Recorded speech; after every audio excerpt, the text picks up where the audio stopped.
This video is going to be a look at Lamar Jackson and the Ravens pass game as it stands up through week 14 or week 13, leading into the home game against the Rams in week 14. It's going to be an attempt by me to separate the throws, the types of throws, the concepts that Lamar is relying on, Lamar and Todd Monken are utilizing to attack certain defenses, but really how he's throwing the ball in certain areas of the field. I think for the most part, overwhelmingly this year, Lamar's thrown the ball incredibly well, with very few exceptions. What we're going to do here is look at the zones or parts of the field that he's throwing the ball the best in, and I'm going to separate it into 8 distinct areas, which I'll show you in a minute. I feel like I have to address the stats first. I'm sure that most people, that's how they evaluate quarterbacks. My attempt here is to utilize the film and kind of let you make conclusions for yourself, and I'll do so as well. Holding at about 68% completion percentage, which I think is the most important number, or one of the two most important numbers. The second is turnovers. And right now Lamar has 13 touchdowns and 5 interceptions. That interception percentage is at 1.5%. That's the lowest he's had since 2019, his MVP season. I think that's important. The completion percentage and the interception percentage, highest completion percentage we've had ever, 68%. Lowest interception percentage he's had in his career, tied with 2019. I think those are important. And then when you add on the third element here, which is the yards per attempt, 7.8, excuse me. His adjusted yards per attempt is not the same as 2019, but the raw yards per attempt, 7.8, is the same, is in line with 2019. A little bit off, is like 2/100ths of a point. To me, those three things combined tell you the quality of play that you're getting overall, with very few exceptions. The only number we can be remotely disappointed in statistically is the sack percentage, which I think is 8.0. So third highest. It was worse in 2021, which was the worst offensive line he played behind. Largely, some of that is out of his control. So now that we have the stats out of the way, let me explain what I'm trying to do. Separate the throws by location on the field. I'm not sure if it's going to go over the way that I intend it to, but I'm going to use this graphic to try to explain it. I foresee it being it was an interesting endeavor for me. Hopefully it is for you if you watch the whole thing, to look at the throws from a concept and location on the field standpoint, and also take a look at some play action boot concepts, which I'll do that at first, to be honest with you, because there are some things we could possibly run more, and I think that's one of them, to be honest with you. I'm going to label or describe the areas this way from left to right, underneath 1, 2, 3, 4, 5, with 3 being the middle of the field between the hashes. Now, those hashes you can kind of see in the background. They are wider than the NFL hashes, if you can envision them now, and you'll see them here in a moment with the plays. I just wanted to establish the zones. We'll start from 1, 2, 3, 4, 5. We'll start underneath in terms of the film, and then we'll get to A, B, C. I think he's been quite versatile in terms of executing multiple concepts in those underneath zones, getting the ball out quick, spreading the ball around to multiple players. It's truly a spread offense in terms of the pass game and in the run game. I mean, even now that Keaton Mitchell has exploded in terms of yards per carry and big plays, we're still getting the ball to Gus Edwards and Justice Hill occasionally. I'm going to start actually with the play action throws, and then we'll move on to just the underneath stuff. Feel free to let me know as we go along what you guys think of the video, what you think of the concept and looking at areas of the field, and then how I'm trying to package the plays for you, so hopefully you get a better sense of which parts of the field and what concepts Lamar is using to attack defenses efficiently. The idea or premise behind the video was to take a look at Lamar's throws separated by area of the field, and in some sense, similar concepts packaged together for you guys. But this first look is actually going to be a little bit of a departure from that. This is a holdover concept really from 2022. Under center, one back, play action boot to our right. Lamar is a right-handed quarterback in terms of the way he throws the football, at least. So booting him out to the right gets him into open space, and multiple pass route options, moving to one side of the field, making an easy read in terms of getting Lamar attacking, getting our offense going. When I say it's a holdover concept from 2022, it's not just a holdover concept from the standpoint of normally being under center. This one's out of the shotgun. It's also a holdover concept for when we use it. We normally use this concept first play of the game. So just so you're aware, 7 times in the last 2 years, the first offensive snap of the game has been what you just saw right here. By the way, this is the first play of the game against the Seahawks week 9. Under center, one back, play action boot to the quarterback's right, to Lamar's right-hand side. Now, this one happens to be to the boundary. Usually it's been Bateman running this over concept like you saw against the Steelers. This time we kind of change it up a little bit, and we use Andrews on the over concept to our right. Overall usage, 2023, I would guess around 12 to 14 instances of this with Lamar, probably completing 80 to 85% of those passes, if not more.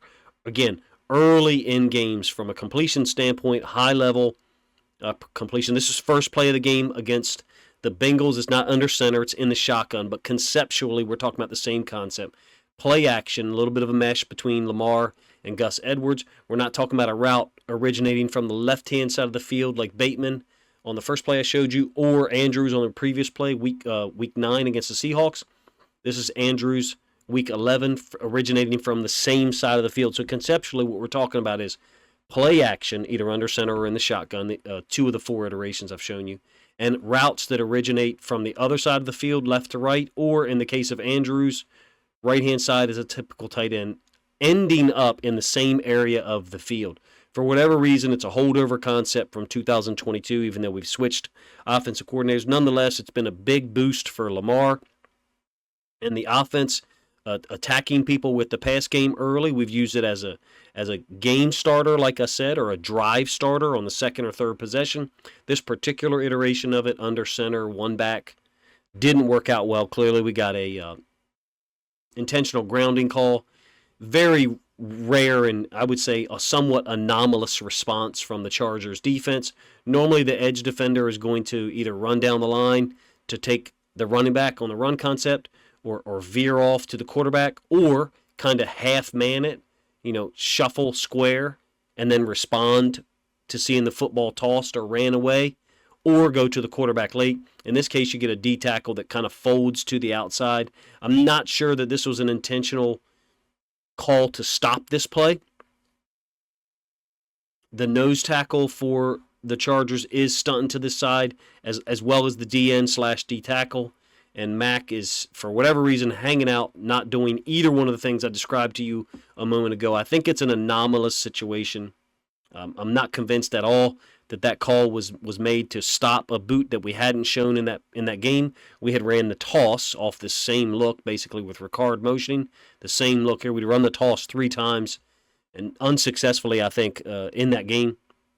In any case, most of the iterations of this have been quite successful in 2023. First play I showed you here, the one to Bateman. Under center, one back, play action, drive starter, game starter. Get the pass game going, get Lamar some additional completions, get the offense attacking, and put the defense on their heels. We'll start off talking about the areas of the field. Remember the diagram or field chart that I showed you earlier, 1, 2, 3, 4, 5. The underneath zones will go from left to right. This first one I think is one of the most beautiful and interesting throws that I've seen Lamar make this year. So 3rd and 6, week 4 against the Browns. We haven't run many wheel routes with running backs at all prior to 2023 that I remember. So Todd Monken has brought this into the offense. We've hit some, we've missed some. We've had some great throws right in guys' hands that we weren't able to come up with. I love this kind of layered throw. I specifically picked this one and a couple of others in zone 1, we'll call it. Remember, that's the short zone to the left of the offense, to be off screen to our right now. This defeats man coverage. Melvin Gordon beats JOK badly up the left sideline for a critical first down conversion. I love this throw, and I love this throw compared to the next 2 that I'm going to show you in zone 1, because what Todd Monken has asked Lamar to do is get better at a lot of things. And it's not to say that he wasn't good enough before, but he's asked him to get better at changing plays at the line of scrimmage. He's given him freedom to do so. He's given him a system to do so. You have to create a consistent platform for the quarterback to accomplish those things, number 1. Number 2, he's given him multiple throws to make in the same area of the field. The first one I just showed you, a touch throw, an exceptional touch throw. This one, a speed out to Zay down at the bottom side of the field, week 12, at home against the Browns. We're still getting yards after the catch on it because Zay's just, slippery. And then finally this one against the Bengals that didn't count from the week before.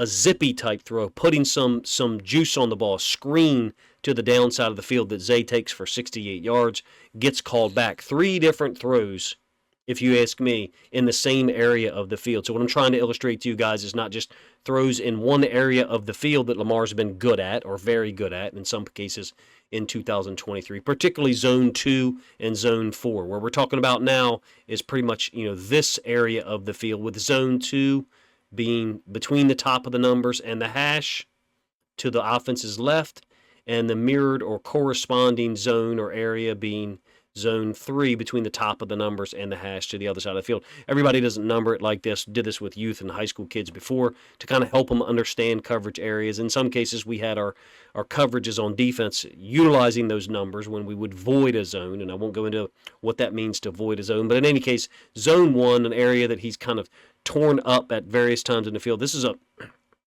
look, there's going to be a bunch of middle of the field stuff. I don't know where to count this one to be honest with you. It's a great throw to Andrews, who beats the cornerback down to the bottom side of the field. Greg Newsome, a legitimate outside corner, starting corner in the NFL. It's between zone 1 and zone 2. I don't know, at the left hash, top of the numbers. But in any case, it's a 4th type of throw. This one on the move, not stationary, not planned, not on schedule. A brilliant throw here to Bateman in week 5. I would definitely classify this one as zone 2, short left, second zone from the left. Bateman wins off the line here cleanly. It's the touch of Lamar, I think, here that strikes me. It's an unfortunate drop, obviously, but it's the touch that Lamar has on this throw, understanding there's a lot of space in there. So his vision isn't laser focused. I mean, I've always thought that he's been very aware of things around his receivers in terms of not leading them into trouble, and he put the perfect touch on this ball, just well placed into open space. And unfortunately for Bateman and Lamar, we're not able to come up with the football. Another one to Bateman in zone 2, even though the ball's on the right hash, so there's a little bit of gray area between them, so zone 2, zone 3, whatever. Snag flat versus the Chargers, which we ran 10 or 12 times. This one's incomplete. Bateman could make this catch. The safety's there a little early, I do think. I think he makes contact before the ball's there. Lamar's looking for Mitchell, I think, first out in the flats. You could see Lamar's shoulders looking here first in his face mask. I think he's a little bit late, like a split second late getting this ball to Bateman. Bateman could maybe come back to the football, but it's a landmark throw. The snag is not a comeback to the ball type throw. It's a get the ball there on time and it be there. I think this ball is maybe an 1/8 of a second out too late, but the safety's there early nonetheless. I've seen it called pass interference, but I'm a defensive coach and I'm not going to advocate for that to be called. All right, OBJ from the top side of the screen, snag flat again. This area's been a hot zone for Lamar. Zone 2, area 2, I guess I should say.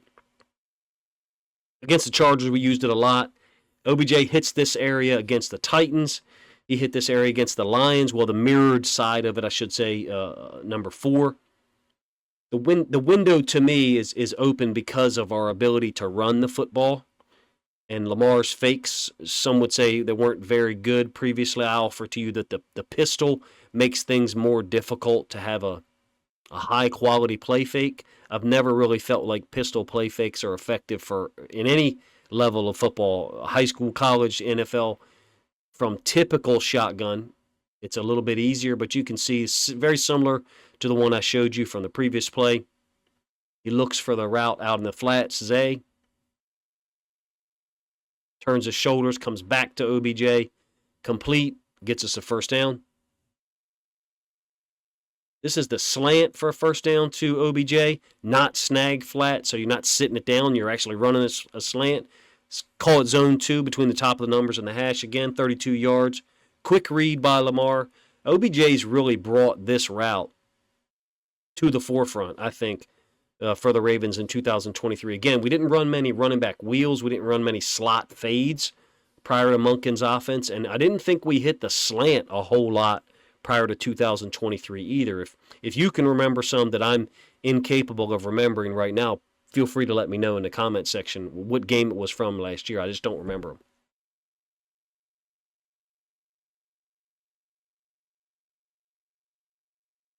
A hot throw to Likely in week 9, zone 2, corner blitz from that side. I think it's Tariq Woolen or Reek Woolen. think he's changed his name back and forth a couple times. Likely just sits down in that area between the top of the numbers and the hash. It's an immediate hit from Lamar for a first down. I love this play because it illustrates his awareness on non-scripted plays, non-scripted situations. We didn't know that a corner was going to blitz clearly, and nonetheless, Lamar is able to identify it or feel it, sense it, whatever, and get the football out to Likely for a quick play. End zone angle, same play, so you can see what he's looking at. You kind of get a sense of it from behind here. He's looking to that side, sees the blitz, hits Likely hot, quick, early on in that game. I think it speaks to the style of play that Todd Monken wants Lamar's efficiency, especially in those short areas of the field, to be high level. This one is Bateman getting open, downside of the screen in the end zone. Again, I would call it zone 2. Lamar moves out and finds Bateman, who beats CTB for his first touchdown of the season. As soon as Lamar lets go of this ball during the broadcast, I knew, like, okay, we got to have somebody wide open, because just the way he let off on this ball perfectly with touch to put it out there in open space, he knew that this was a home run. Meaning, he knew that Bateman was open, and he didn't want to put the incorrect amount of touch on it. Laid it out there right in front of him. I should have put this one right next to the completion to Andrews versus the Browns, because it's very similar. Ridiculous moving to his right, throw to Bateman across his body. It's a great catch by Bateman. Crazy throw by Lamar that works from one side of the field to the other. Additionally, check out Lamar. I mean, just after he lets go of this ball, he's hit by a pursuing D end. That's pretty much as soon as he lets go of the ball. I think the ball is right there outside or just inside, my highlighted circle there. Pretty amazing that we were able to get this completed. I think the backside D end hits Lamar just after he lets go of the football, throwing it basically from, I guess you'd call it area 4 to area 2. And one of, I think, 3 different diving catches that Bateman has at this point this year. Maybe the total catches aren't terribly impressive so far in terms of output, but some of the individual catches should be. Middle of the field stuff, where Lamar's done a lot of work in previous seasons, still has really, but a lot of it's been to Aguilar and not Andrews. Andrews was kind of like that patented over route, and Lamar's found Aguilar a lot on third down in 2023.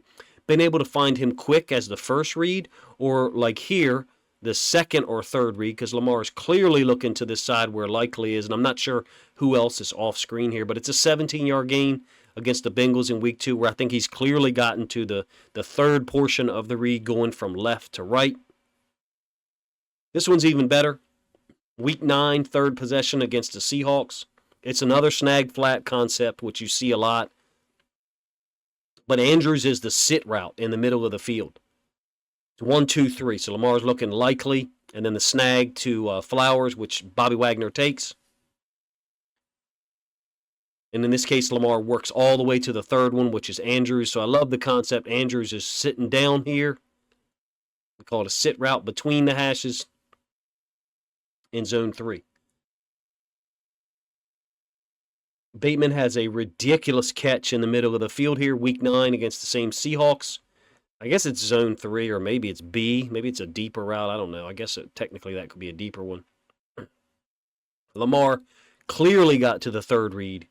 You can see him set up under center, one back, by the way, play action. You can see him set up, looking to this side of the field initially. And you get the end zone angle of this one, set up plenty of time, come back to Bateman, and he's throwing this away from Bobby Wagner right here. Lamar's already released the football. Wagner's turned his back as Lamar's in his throwing motion, throwing it away from Bobby Wagner. End zone angle, hopefully you get an idea of how brilliant the catch is by Bateman, and then throw.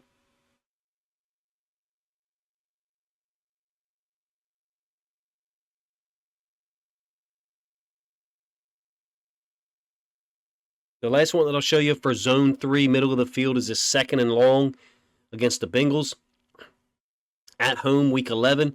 You'll run it one more time, and you can clearly see Lamar look to the side where Andrews is, or confirm something. Probably sees the inside linebacker go to double Andrews. So I'm talking about this guy right here. And then Andrews being doubled by the corner and that backside inside linebacker. Lamar's helmet looked to the middle of the field, his field of vision, probably something like this. Sees whatever he needs to see to come back to Zay over here. You can clearly see that he's looking to the downside now, and the route is another one that we didn't run a ton of prior to 2023 that I saw, kind of like this China in. Lamar understands that with the double and Andrews happening, and it's a deeper route, it's not just understanding that Andrews is being doubled, it's understanding that that route is going to clear out all of the space in the middle of the field if the inside linebacker vacates, which he did to go help Andrews. Lamar is able to process it quickly, get the ball out. It's not just getting it out quickly. It's not just identifying the coverages and reading things in the progression. It's understanding that the routes are complementing each other, and Lamar going from 1 to 2 to 3 is getting the ball to a guy who, in this case, Zay Flowers, was able to run onto open space for a 33-yard catch that really set the tone for the rest of the game. All right, zones 4 and 5 here, or areas 4 and 5. A couple of noteworthy things on these shorter or quicker concepts that maybe I should have mentioned before is how many different players are getting the football.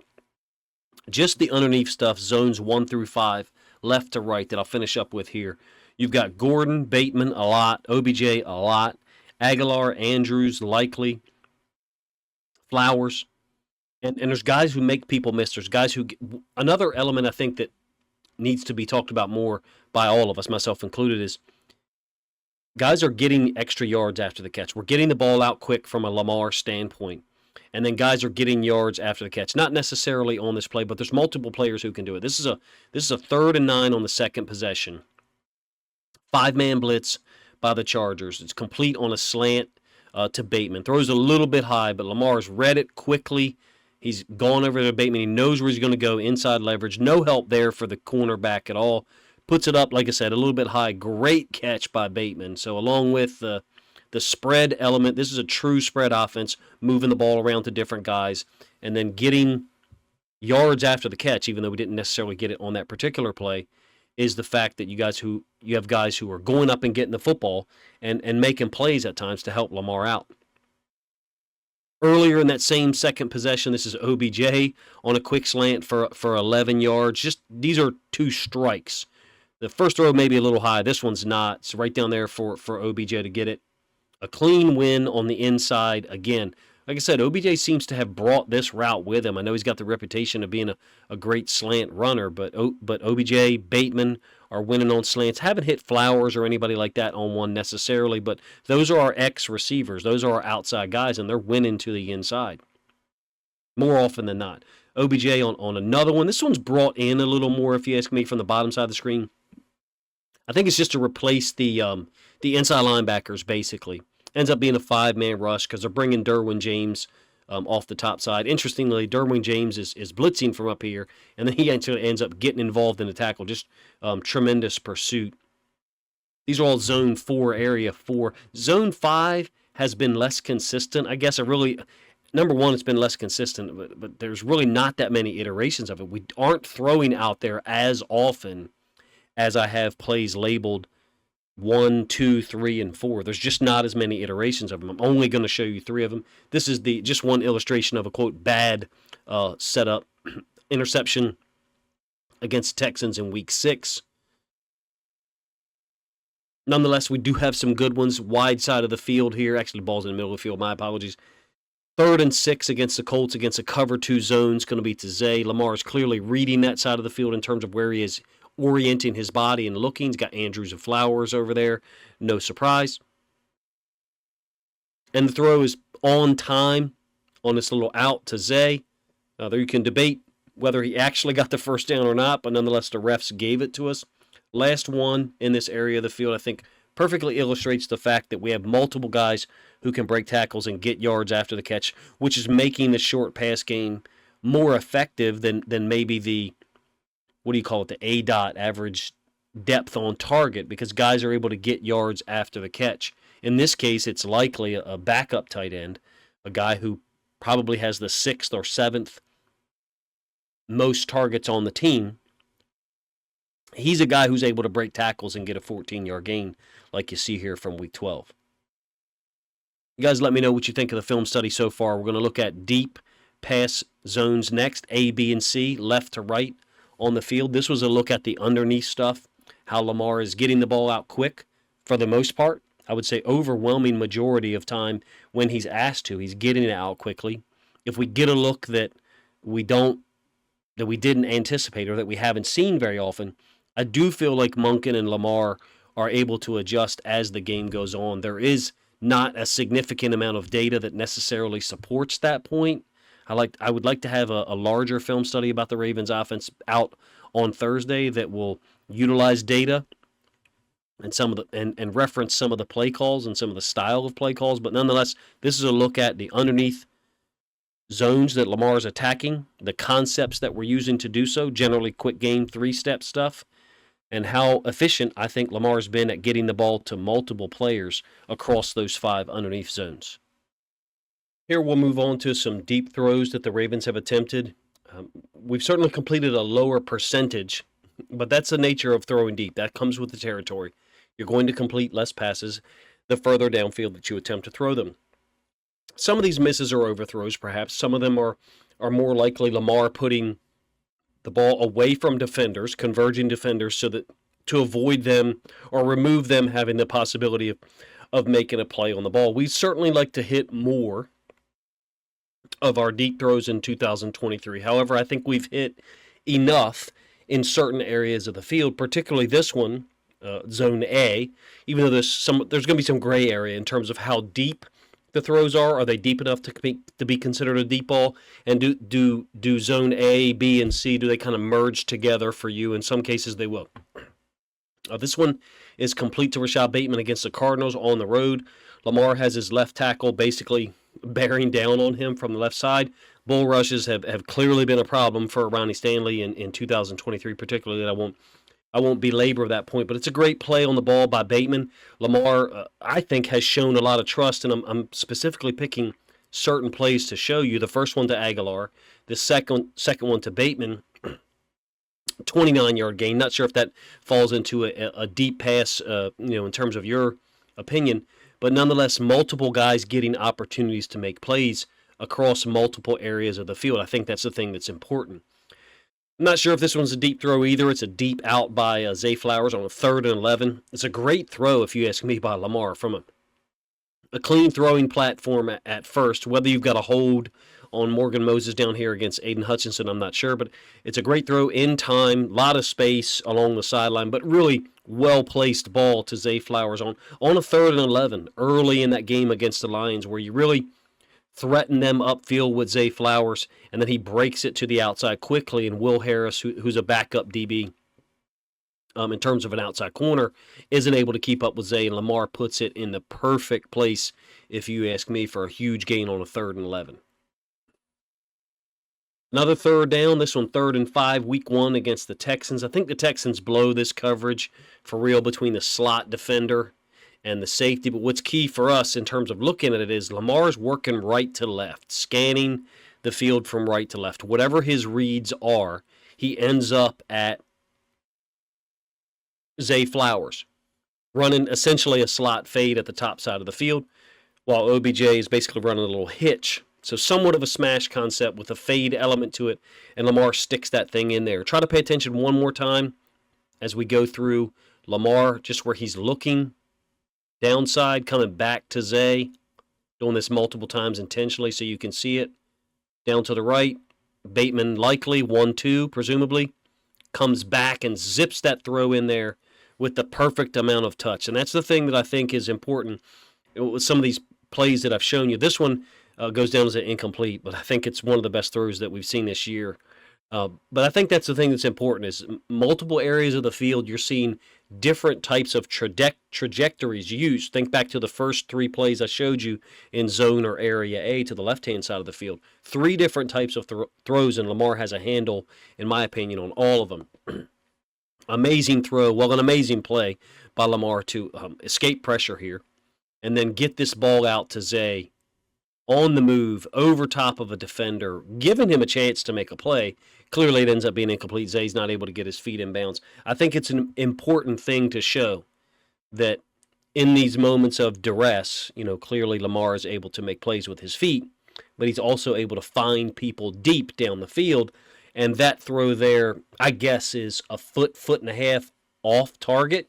If you want to be super critical of Lamar, I think it's a great throw on the move to the left in a high leverage situation to a guy that he clearly trusts a lot. Still working on zone A, the deep left side of the field. Another third down against the Texans. Perhaps this one isn't qualify for a deep ball for you. I think it's a great throw. It's a great conversion, definitely.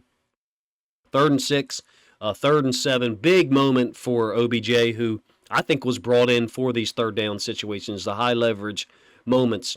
Great ball, great tempo and pace, touch by Lamar. You could see him let off of that just enough to drop that in over the defender. OBJ adjusts to it for a great conversion. Last one of the big ones that we've hit in this area. It's definitely a bomb. No doubt about this one. Zay Flowers up top. Trajectory and pace on it are perfect. Different than some of the other deeper balls you've seen.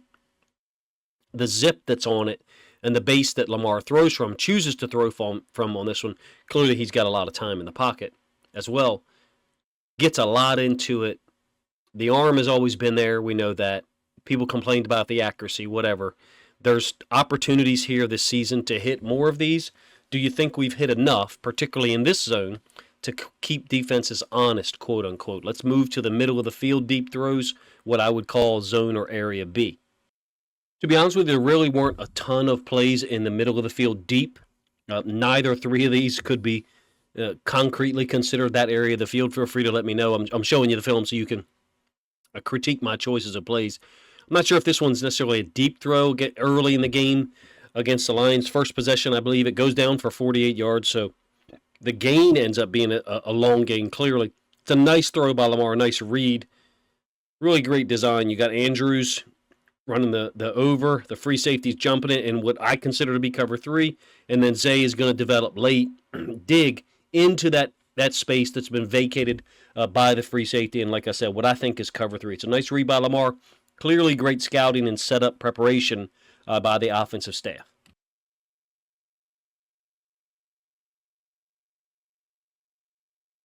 These next two for area or zone B, middle of the field, kind of stretch the line. This one's definitely from the top of the numbers to the hash. It's Andrews. This was a game plan specific thing, clearly against the Colts, to attack them to our right. Outside release by the number 1 receiver.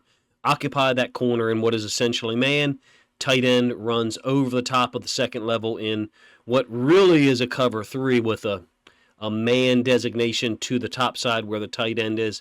Not identifying that it's 2-by-2. Whatever the Colts were trying to play there, the Ravens had a beat on it because this is first possession to Andrews. Last one for this area of the field. Essentially the same concept. You got an outside release by Flowers, and likely is now on a tight end. He's going to bring this route certainly into what we would consider, or what I have labeled area C. I packaged it with the same throw to Andrews to try to describe and illustrate to you that when Lamar has had plays designed, he's hit them quite clearly. You have 3 of them here early in games. Against the Lions, over the middle to Zay for 48 yards. And then these 2 against the Colts. If the design meets a certain standard and we get that look, which is the whole point of coaching, preparing for a particular look, manipulating the defense to give you that look, Lamar has been able to take advantage of it, regardless of area of the field, in my opinion. So speaking of getting the look that you wanted or that you thought you would get pregame, and then exploiting it or taking advantage of it, this is 3rd down against the Bengals, week 2. This is slot fade to Nelson Aguilar, something that Monken has brought with him. Didn't see a ton of slot fades in Baltimore prior to this season, maybe 2 that I recall. This is automatic against man free for Lamar when we go trips right, whether the ball's on the left hash, whether the ball's in the middle of the field. It's relatively low-risk play versus man free because you can throw this ball out there and the receiver's either going to go get it or he's not. And Lamar has completed this to 3 different receivers this year. We've got a couple of overthrows on this concept as well, and I'll show you at least one of them. DJ Turner's down here talking stuff to Zay Flowers. I believe there was a mic'd up that showed him talking stuff on this play, like extremely low level awareness to not understand that that is a route concept that everyone in the NFL and college football uses against man free to try to exploit it. From the end zone angle, you'll notice the touch and the pace on the ball. And again, it's automatic. Lamar knew where he was going with the football as soon as he checked the safety. Really nice touch on that ball to drop it in there to Nelson Aguilar, who beat a Woozy pretty cleanly on a third down.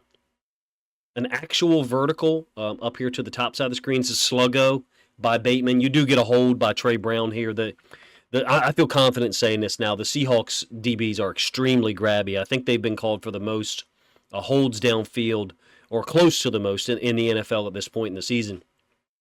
It's a sluggo. Does Trey Brown grabbing or holding or attempting to grab and hold Bateman right here slow him up potentially? Yes. But nonetheless, this is still a flyer overthrown pretty significantly. I think this is the most inconsistent area of the field in 2023 for me, is what would be Zone C, deep to the right. This one's certainly not a flyer. This is as beautiful as the throw to Zay Flowers that I showed you against the Bengals, rolling to his left. That was, obviously incomplete. This one is not. On the move to his right. The arc is perfect. The cameraman missed it. It's like the third video I've shown where I nonetheless show this play. A beautiful throw by Lamar to move away from pressure. Very similar, like I said, almost a mirror image of that throw against the Bengals at home in Week 11. And this one goes for 43 to Zay up the right side. Slot fade to Zay here at home against the Browns. I think I misspoke a moment ago. This is Week 11. A slot fade up here on a third down against the Browns is incomplete. Overthrown to Zay, who is open clearly. Nonetheless, I love that the route's being thrown. And Lamar's going to hit some of these. Has he hit enough for you to, quote, keep defenses honest? I don't know. That's up to you. But these types of coverages on 3rd and 7, this is what you're going to get when Lamar Jackson is your quarterback, because of his ability to scramble. It has nothing to do, it partially has something to do with his ability to hit those routes. But on 3rd and 7, we would be fine if Zay faked the slot fade or anything, got the DB to turn his hips, and then brought his route underneath just to get the first down. Lamar's mobility is what is the reason why teams play these coverages on 3rd down. Is it related to us perhaps missing some deep throws? Sure, fine. If you want to go ahead and say that, you're more than welcome. It's an underrated throw, if you ask me. Another concept that Monken has really brought to the surface in Baltimore in 2023. I mentioned it earlier, the first play I showed you of this video. If you stuck through the whole thing, first of all, thank you. I didn't mean to edit this long, but it grew into a monster. I wanted to have it out on Saturday morning. Unfortunately, was unable to get it done.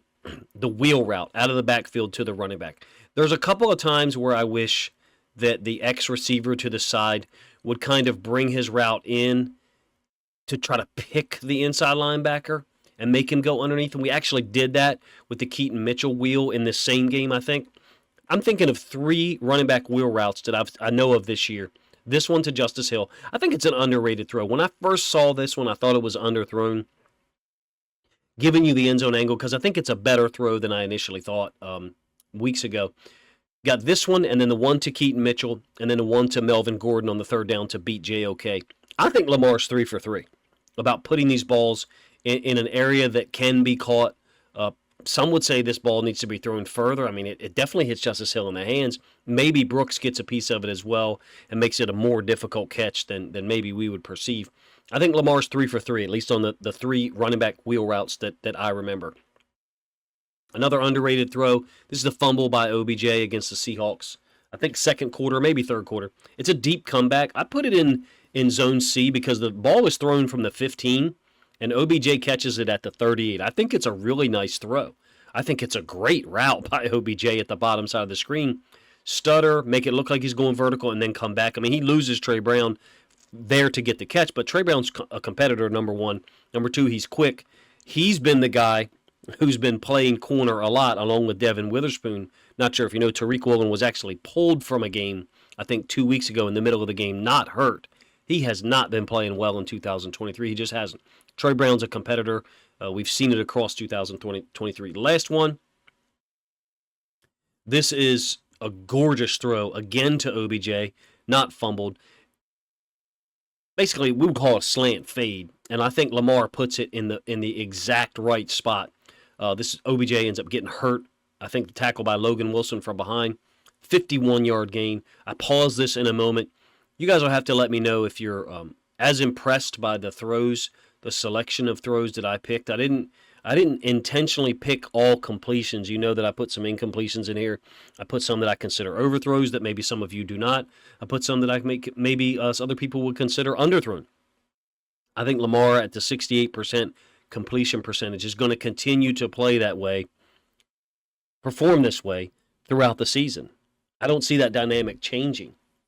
Monken and him have done a good enough job of exploiting the looks that we expected to see based on film study and game planning, number one. And then you have some of these throws like I showed you, Lamar against the Browns for 43 yards to Zay Flowers. That's unscheduled. That's unplanned. The design of the play wasn't to get Zay Flowers the ball there. It's an adaptation by Zay once Lamar extends the play and gets outside the pocket. To have a guy who can do those things and complete some of these passes across the 8 zones or 8 areas of the field that I tried to illustrate to you, I certainly don't think you have to refer to those areas of the field the same way. I just did it for quick communication skills during the course of this video. I wasn't sure how long or how extensive this video would be. It certainly went on a really long time. Did not intend for it to be so, but it seems like every season there's a point in time during the year that get one of these videos accomplished. A longer film study video about Lamar and the pass game. I feel more confident in what the pass game provides on a short pass game basis, intermediate, and then deeper. I feel more confident in all 3 elements of the pass game for the Ravens than I ever have. The pass pro is certainly negatively influenced Lamar's ability and the ability of the pass game to function at times, particularly, a few times during the Chargers game. If you guys sat through this whole video, man, I appreciate your time. Please let me know what you think of the concept that we did here. I'd like to do a longer film study about 2 formations that Todd Monken is using. This one was originally intended to get out on Saturday, ended up being Tuesday morning simply because of the amount of editing that went into this one. I maybe stepped into deeper water than I can handle, but I appreciate you guys' time. If you think other Ravens fans would appreciate this one, please consider grabbing a link, sharing it out on social media to help the video get more reach. I really did put too much effort into this one to try to bring you as much information and concepts as possible. Appreciate you guys' time.